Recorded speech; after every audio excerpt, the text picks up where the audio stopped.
বাবা সোনার জ্বর গেছে। বাবা সোনার মুখে কোনো স্বাদ নেই, কিছুই খেতে চাচ্ছে না। আসলে আমরা বড়রাই জ্বর হলে কিছু খেতে ইচ্ছে করে না, ভালো লাগে না।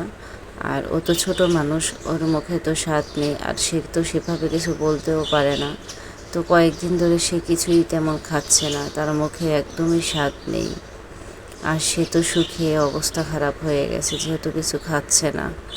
তো সে খায় খুবই কম পরিমাণে। যাই হোক, এই জন্য চিন্তা করলাম যে একটু ঝাল ঝাল করে একটু, যদি যেহেতু সে চিকেনটা খুব পছন্দ করে, তো যদি একটু ভেজে দেই, তাহলে যদি খেতে পারে তাহলে তো ভালোই হবে। তো এই জন্য একটু বাবা শোনার জন্য চেষ্টা করা। ছোট মানুষ, আসলে ওকে নিয়ে একটু টেনশন হচ্ছে, যেহেতু কোনো খাবার মানে সে খাচ্ছে না, একটু একটু করে খাচ্ছে। তো একটু রিকভার হতে সময় লাগবে। আমাদের সবারই এখন যে জ্বর, সবারই জ্বর, ঘরে ঘরে জ্বর, বেশিরভাগ মানুষেরই এখন জ্বর হচ্ছে। আর জ্বর হলে আসলে কোনো খাবার খাওয়াই যাচ্ছে না টোটালি। আর সেটা একদিন দুই দিনের জন্য না, অনেক দিন খাবারটা খাওয়া যায় না। তো এজন্যই একটু হালকা হালকা ঝাল ঝাল করে একটু গোলমরিচের গুঁড়ো দিয়েছি, একটু হালকা মরিচের গুঁড়ো দিয়েছি। তারপরে সব কিছু মানে একটু আদা, একটু রসুন বাটা, এগুলো দিয়ে লবণ দিয়ে একটু লেবুর রস দিয়ে সুন্দর করে এভাবে মেখে নিচ্ছি। তো মেখে এটা রেস্টে রেখে দিব। তো বন্ধুরা, আসলে বাচ্চাদের কিছু হলে ভালো লাগে না, কারণ দিন শেষে দেখা গেছে যতই আমরা খাওয়া দাওয়া করি সব কিছুই কিন্তু ঠিকঠাক চলতে থাকে, কারণ কিছুই কিন্তু বসে থাকে না। তারপরও বাচ্চারা যদি কিছু না খায়, দিন শেষে মনটা একটু ভালো লাগে না। তো এই জন্যই আর আসলে চিন্তা করলাম যে ডিফারেন্ট কিছু করা যায় কি না। যেহেতু মাংস রান্না করতেছিলাম, তো সেহেতু আগে একটু মাংস ফ্রাই করে দিই ওদেরকে, ঘরোয়া স্টাইলে সামান্য যা ছিল ঘরে তাই দিয়েছি। তো বন্ধুরা, বাচ্চারা হচ্ছে এমন মানুষ, ওরা সারাদিন দুরন্তপনা করে বেড়াবে, কিন্তু মানে কিছুই বলতে পারবে না। তো যাই হোক, বাবাটা ঠান্ডাটা একটু বেশি লেগে গেছে, কারণ ও অনেক অনেক মানে বেসিনে হাত ধোয়। একটা হ্যান্ড ওয়াশ ধরতে গেলে একদিনে ও শেষ করে ফেলে। কিছু হলেই সে হ্যান্ড ওয়াশ দিয়ে হাত ধুতেই থাকে, কোনো কথাই সে শোনে না।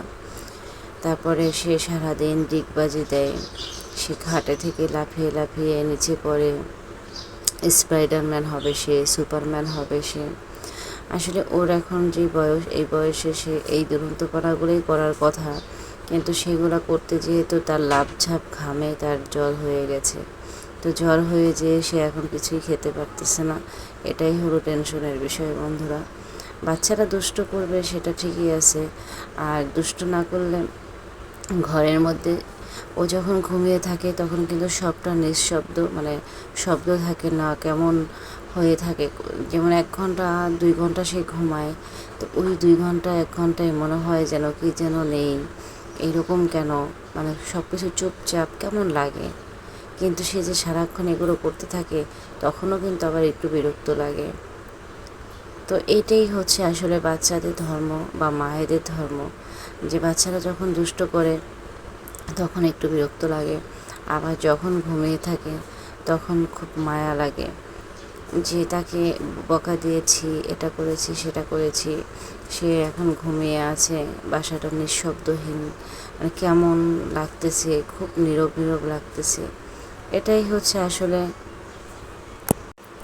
মায়েদের মন, ব্যাকুল মন, মায়েদের মন কত কথাই বলে। সে এরকম করে, সেরকম করে, নানান কথা, নানান কিছু। তো এরকম করে সেরকম করে করতে করতে একসময় সে দেখা গেছে কিছু হলেই সে বেসিনে চলে যাবে। বেসিনে যেয়ে সে হাত ধুতে থাকে। আসলে কিছুই কাজ করা হয় না, তারপরও দেখা গেছে সব সময় তো আর ওর দিকে শুধু তাকিয়ে থাকা যায় না, তখন সে বেসিনে চলে যায়। আমার চোখের সামনেই সে দরজাটা লাগিয়ে দেয়, দিয়ে সে বেসিনে হাত ধোয়। আমি কিন্তু দেখতেই পাচ্ছি। সে মনে করে যে না, আমি দরজাটা লাগিয়ে দিলাম মানে মা আর কিছু দেখতে পাচ্ছে না। তার মানে এটাই হলো বাচ্চা। সে যদি বুঝতোই, সে যদি সব, তার ওই জ্ঞানটাই থাকতো যে না, আমি তো মায়ের সামনেই হাত ধুতে যাচ্ছি, তাহলে কিন্তু আর সে সেটা করতো না।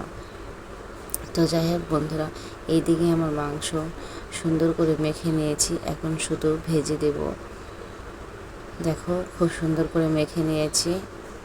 তো তেলটা কিন্তু আমি আগেই বসিয়ে রেখেছি, একবারে চুলার আঁচটা কম করে দিয়ে আমি তেলটা যাতে গরম হয় জন্য বসিয়ে রেখেছিলাম। তো এই যে আমি ভেজে নিচ্ছি, একে একে সব মাংসর টুকরোগুলো দিয়ে দিচ্ছি।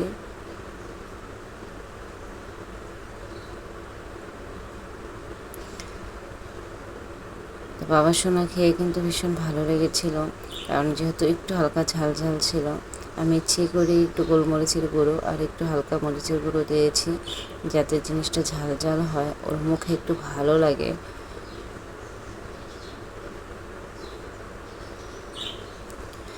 দিন শেষে আসলে বাচ্চারা ভালো থাকলেই মায়েদের ভালো। বাচ্চারা যেরকম থাকবে সেরকম নির্ভর করে মায়েদের ভালো থাকা খারাপ থাকা। আসলে মা না হলে এগুলো কখনোই বুঝতাম না, বাচ্চাদের উপরে কতটা মায়েদের ভালো লাগাটা নির্ভর করে। মায়েদের মন মেজাজ ভালো থাকা ভালো লাগা সব কিছুই বাচ্চাদের উপর। আজ পর্যন্ত আসলে বাচ্চা হওয়ার পর থেকে বাচ্চা ছাড়া কিছু চিন্তা করার মতো নেই।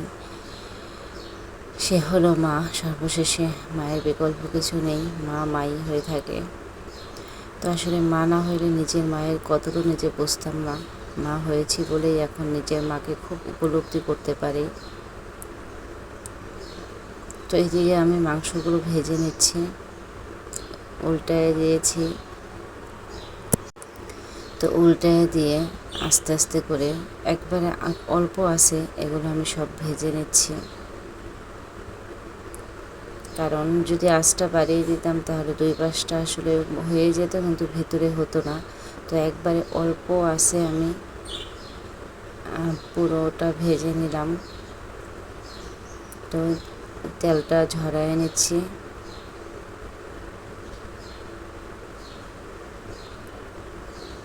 তো দেখো বন্ধুরা, ঝটপট ঘরোয়াভাবে আমি চিকেন ফ্রাই করে নিলাম। তো তোমাদের কাছে কেমন লাগলো অবশ্যই জানাবে।